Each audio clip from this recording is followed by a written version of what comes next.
उठ जाओ, शाबाश। शाहबान आप भी उठ जाओ।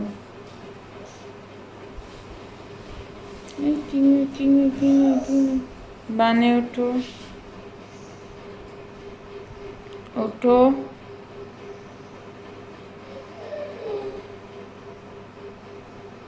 उठ जाओ, शाबाश। अस्सलाम वालेकुम, कैसे हैं आप सब लोग। उम्मीद करती हूँ कि सब ठीक होंगे। अल्हम्दुलिल्लाह मैं भी ठीक हूँ। सुबह हो गई है और बेड पे हम इसलिए इस रो में सोते हैं ताकि बच्चे इधर उधर से गिर ना जाएं, और वो दोनों कहते हैं कि आप हमारे साथ सोएं, तो मैं दरमियान में सोती हूँ, इसलिए फिर गिर ना जाएं तो साइडों पे, फिर इसलिए फिर इस रो में हम सोते हैं। और बच्चों को स्कूल भेजने के बाद और थोड़ी सी मैं सेटिंग कर रही थी, बेडशीट सेट की, क्योंकि मौसम कल से बहुत ख़राब था और सारी रात बारिश लगी रही है और ठंड थी, और फिर हम इधर रूम में ही सोए थे। तो अभी भी मौसम काफ़ी था ख़राब। बच्चे कह रहे थे बार बार कि हमें मामा छुट्टी करा दें, लेकिन रात को तो सारी रात बारिश रही है, लेकिन सुबह उठे हैं तो बारिश रुकी हुई थी। बादल तो थे लेकिन बारिश रुकी हुई थी। मैं यही समझी कि ठीक हो जाएगा मौसम, तो मैंने उन्हें छुट्टी नहीं कराई, भेज दिया ऐसे ही। तो उसके बाद फिर मौसम वो बारिश आई थी दिन को, और यहाँ फिर मेरा नाश्ता करने को दिल नहीं था फ़िलहाल, तो फिर तरबूज मैंने काट लिया और ये खाया, और फिर मैं सो गई थी, क्योंकि काफ़ी अभी सुबह का टाइम था और मुझे और कुछ करने का काम ही मेरा नहीं था करने वाला। तो आज सफाइयाँ भी नहीं कर रही थी मौसम की वजह से, क्योंकि फिर बारिश आ जानी थी और फिर वैसे ही सारा ना घर ख़राब हो जाना था, इस वजह से फिर मैं ना सो गई थी। आज तो मेरा कुछ ज़ख्म भी बेहतर हो गया था, तो मैंने सुबह सुबह ही बर्तन अपने धो लिए और किचन भी नीट कर लिया। और उसके अलावा मेरे पास आज नाश्ते में कोई सालन वगैरह नहीं था, तो फिर ये फ्रीज़ हुआ हुआ साग था। 2 किस्म का साग मेरे पास फ्रीज़ हुआ हुआ है, एक वो जो मिक्स हुआ हुआ होता है वो वाला, और एक ये है जो फ्राई होके बनता है साग। तो ये 2 किस्म के थे। वो वाला जो है वो तो बहुत जमा हुआ था, उसे मेल्ट करना बहुत मुश्किल होता है, काफ़ी टाइम लगता है उसे मेल्ट करने में। और इसे मैंने हाथ लगाया, ये थोड़ा थोड़ा सॉफ्ट था, और चम्मच से ना ये ही हो गया, वो पीछे चला गया। लेकिन ये है कि ये थोड़ा इजी हो गया था, इस वजह से ये मैंने निकाल लिया है। और वैसे आज मौसम भी बहुत अच्छा है ना, ठंड ठंड है, तो मुझे दिल भी कर रहा था साग खाने, कुछ ऐसा स्पाइसी सा खाने को दिल कर रहा था, तो फिर मैंने ये निकाला है और इसके साथ अब मैं नाश्ता करूँगी। साग तो गर्म हो गया, साथ रोटी भी मैंने निकाल लिया, क्योंकि ये मैंने बच्चों के लिए बनाई थी और उन्होंने खाई ही नहीं है, तो फिर अब मैं नाश्ते में खाऊंगी। और साथ साग हो और साथ लस्सी हो तो आहा मज़े ही आ जाता है, बहुत मज़े का लगता है नाश्ता। और मौसम दोबारा ऐसे बना खड़ा है जैसे अभी बारिश आ जाएगी। पूरी रात बारिश लगी रही है, बहुत तेज़ बारिश हुई है। वाह मज़े का। अभी भी वैसा ही फ्रेश टेस्ट है जैसे मैंने फ्रेश बनाया था।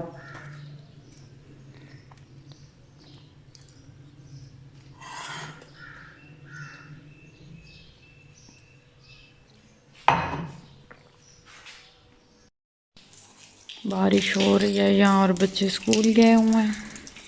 वो बेचारे कहते रहे कि आज छुट्टी करा दें, लेकिन मैंने नहीं कराई और बारिश भी आ गई। अब देखें पता नहीं बेचारे कैसे जलील हो के घर पहुँचते हैं। खैर अल्लाह खैर करेगा। सुबह से मौसम ऐसे ही था जैसे अभी बारिश आई और अभी आई। मुझे और कोई काम ही नहीं है, मौसम ही कुछ ऐसा ही है, तो मैं सोई पड़ी हूँ। मेरी आंख लग गई थी, मैं नाश्ता करके सोई हुई हूँ, और फिर अभी मैंने देखा बाहर बारिश हो रही है, मैं उठी हूँ, मैंने एक क्लिप बनाया और मैं अगेन सो रही हूँ। मेरा ये मसला बहुत ज़्यादा है। वैसे तो मुझे इतनी ज़्यादा ख़ास कोई नींद नहीं आती, लेकिन अगर मैं जिस दिन सुबह सो जाऊँ ना दिन को बे टाइम, तो फिर मेरी सारा दिन आँख नहीं खुलती, फिर सारा दिन यही दिल करता रहता है कि सो जाऊँ, और नींद आई रहती है। अब मैं आई हूँ, उठी हूँ और टाइम हो गया था बच्चों के आने का। बहुत मुश्किल से मैं ख़ुद को बेड से उठा के लाई हूँ, और फिर मैंने बनाना था खाना, क्योंकि दोपहर का टाइम था और भूख लग रही थी मुझे भी, और बच्चों ने भी आके कुछ ना कुछ खाना था। तो यहाँ मैंने भिगो दिया दाल भिगो दिया और साथ में राइस बनाऊंगी, वो भी मैंने भिगो देने थे और थोड़ी देर दोनों चीज़ें भिगो देती हूँ क्योंकि राइस भी पुराने हैं तो ये भिगोने से बहुत ज़्यादा अच्छे बनते हैं। और दाल भी फिर भिगो दी थी और थोड़ी देर बाद मैंने ना इनको तकरीबन आधा घंटा रखे और उसके बाद फिर मैंने इन्हें बनाना था। और साथ नमाज का भी टाइम हो गया था ज़ोहर का। आजकल ऐसी उदासी हुई है, आज का दिन तो मेरा बहुत ही उदास और ऐसे बोरियत भरा गुजरा क्योंकि बच्चे स्कूल चले जाते हैं और फिर हस्बैंड मेरे थे पहले तो वो घर में होते थे, रौनक रहती थी। अब वो भी नहीं है, जब से गए तो फिर मैं अकेली बिल्कुल हो जाती हूँ और इतनी मैं ज़्यादा बोर होती हूँ कि बात ना पूछें। और ये है कि जिधर भी जाऊँ अपनी सिस्टर के घर या नंदों के घर तो हर किसी की एक घर की अपनी रूटीन होती है। कोई ना वो ना काम में या तो मसरूफ़ होती हैं या फिर सोई हुई होती हैं, इस तरह करके ना। और मैं फिर वही घर ही आके सेट हो जाती हूँ और बहुत मैं बोर होती हूँ अकेले और कोई काम ही नहीं है करने वाला। स्टिचिंग मैंने करनी थी तो अम्मी को भी टाइम नहीं मिल रहा कि वो ना मेरे साथ बैठें और उनके साथ उनकी निगरानी में मैं स्टिचिंग करती हूँ, वरना मुझे ऐसे वहम होता है कि मैं ख़राब कर बैठूँगी। ये 3 घंटे की 3 घंटे की मम्मा फिर हाथ क्या दिखाए ना किया? जख्म वाला। फिर क्या किया? ठहरो दिखाती इस हाथ पे क्या करना। ये आप ये नीचे देख ले, जो कहती थी जख्म तो है नहीं। क्या हुआ? आप ये नीचे कहती थी जख्म तो है नहीं। क्यों? ऐसे ही उन्होंने क्या करना था मेरे जख्म? कह रही थी यूनिफॉर्म धो के आया करवा दी हमने कह दी। एक दिन वॉश नहीं किया, साफ तो था। शाहबान हैंड वॉश करो, यूनिफॉर्म चेंज करो, मैं इतने तक लगाती हूँ। हाँ इतने तक ये हो गए हैं, बस ये थोड़ी सी दाल रहती है, तड़का बना लूँ। ये देखो तड़का बना लूँ और राइस तो रेडी हुए हुए हैं। आप लोग इतने तक यूनिफॉर्म चेंज कर लो। अफान जफर आप भी।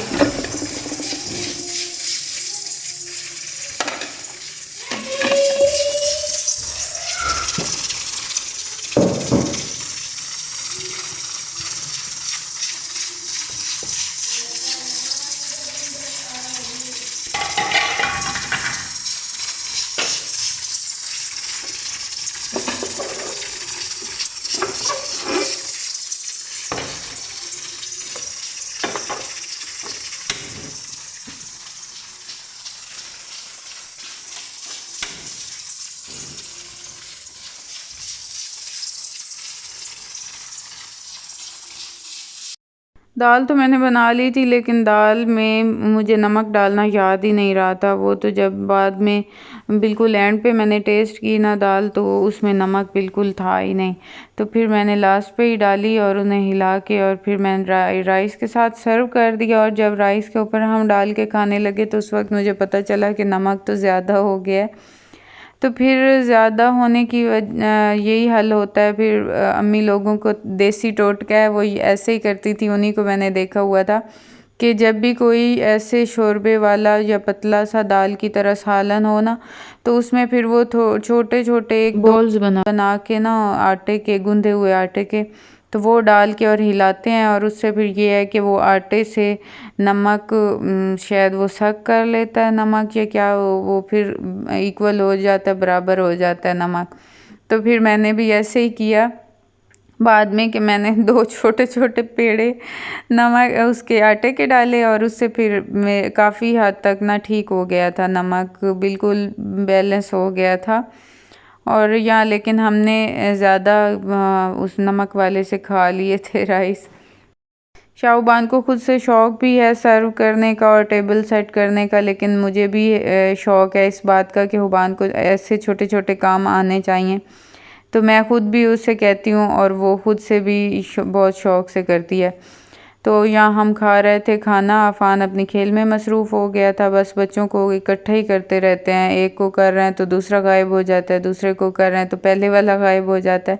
तो फिर मैंने शाहबान को कहा कि आप और मैं स्टार्ट करते हैं ना, फिर इतने तक वो भी आ जाएगा, क्योंकि वो मेरे ख्याल में खेलते खेलते और फिर शॉप पे चीज़ लेने के लिए भाग गया था। खाने के टाइम भी इन्होंने चीज़ लेनी होती है बच्चों ने। तो फिर यहाँ हमने खाए। आज मौसम ऐसा था कि बच्चों को गर्मी का एहसास ही नहीं हुआ और वो स्कूल से आने के बाद भी इतना फ्रेश थे और उन्होंने रेस्ट भी नहीं किया। पहले शाहबान तो मोबाइल लेकर बैठ जाती है, कभी कभी ज़बरदस्ती से भी सुला लेती हूँ, लेकिन अफ़ान तो रूटीन वाइज सोता है। आज वो सोया ही नहीं है। फिर ऐसे ही टाइम गुज़र गया और फिर मस्जिद उनको भेज दिया मैंने। और यहाँ शाम हो गई थी, मैं लेने आई थी दूध और उनका तंदूर एज़ यूजुअल जला हुआ था। और ये उन्होंने इतनी मज़े की सब्ज़ी लगाई हुई होती है ना, या उनकी थी कुछ कच्ची सब्ज़ी थी, मतलब वो लगी हुई थी जो सैलिड वाली होती है ना सब्ज़ी, वो थी, और तरें और खीरे वगैरह। और यहाँ बैंगन भी थे, गोल वाले भी बैंगन हैं, लंबे वाले भी बैंगन हैं, फ्लावर्स हैं कुछ इनके, इतने ये खूबसूरत लग रहे होते हैं। इनको बहुत, ये मेरी फुप्पो ही लगती हैं, इनको बहुत शौक़ है ऐसे सब्जियों का। इन्होंने अपने डेरे पे भी बहुत ज़्यादा जगह पे लगाए हुए होते हैं प्याज और लहसुन और सब्जियां वगैरह। और जो इनके घर में जगह है कच्ची, उस पे भी तकरीबन सब पे इन्होंने फूल और चीज़ें और सब्जियां लगाई हुई हैं। एक बेर भी है जो मैं पूरा सीज़न बेर मैंने इनके बेर से खाए हैं तोड़ तोड़ के। और ये लगे हुए हैं, अमरूद भी लगे हुए हैं 2-3, और बाकी ये सारी बेलें सब्ज़ी की हैं और इन पे सब्ज़ी हुई थी। ये देखें इधर भिंडियाँ लगी हुई थी बहुत मज़े मज़े की, और साथ वो लगे बेलें थी, कुछ हरी तोरी की बेलें थी और कुछ पेठा होता है जिसे कद्दू भी कहते हैं, बड़ा कद्दू भी लोग अक्सर कहते हैं। ये अमरूद के ऊपर भी लगे हुए थे, छोटे छोटे अमरूद अभी कच्चे थे, छोटे छोटे थे। और ये पेठा था, इसका हलवा भी बनता है, सालन भी बनता है। ये भी थोड़ा सा छोटा था। वैसे और भी इसके अंदर बेल में लगे हुए होंगे, लेकिन मुझे नहीं, मुझे यही एक दिखा है। उसके अलावा यहाँ मैं ये लंबे वाले बैंगन भी लगे हुए हैं, ये भी बहुत टेस्टी बनते हैं। 1-2 दफ़ा इन्होंने मुझे भी तोड़ के दिए थे और मैंने बनाए थे, और ये बहुत इजी और बहुत टेस्टी, इनका टेस्ट अलग होता है गोल बैंगन से। तो ये भी थे। यही थी मेरी आज की वीडियो। आई होप कि आप लोगों को पसंद आई होगी। अगर पसंद आई हो तो लाइक और सब्सक्राइब ज़रूर कीजिएगा। अपना रखिएगा ढेर सारा ख्याल, मुझे रखिएगा दुआओं में याद। मिलेंगे नेक्स्ट व्लॉग में। अल्लाह हाफिज़।